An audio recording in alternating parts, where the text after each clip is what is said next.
بلی کا استاد۔ بلی ایک استاد کتے کے پاس جاتی ہے۔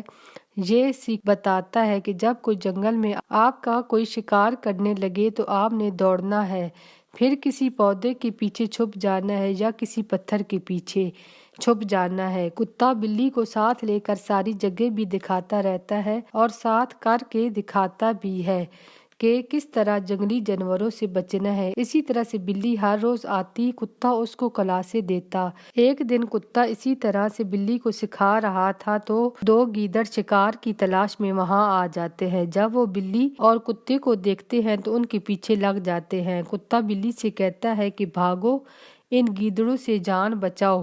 بلی دوڑ کر درخت پر چڑھ جاتی ہے۔ کتے کو درخت پر چڑھنا نہیں آتا، کتا بھاگتا رہتا ہے، کسی وقت پودوں کے پیچھے چھپ جاتا، کسی وقت پتھروں کے پیچھے۔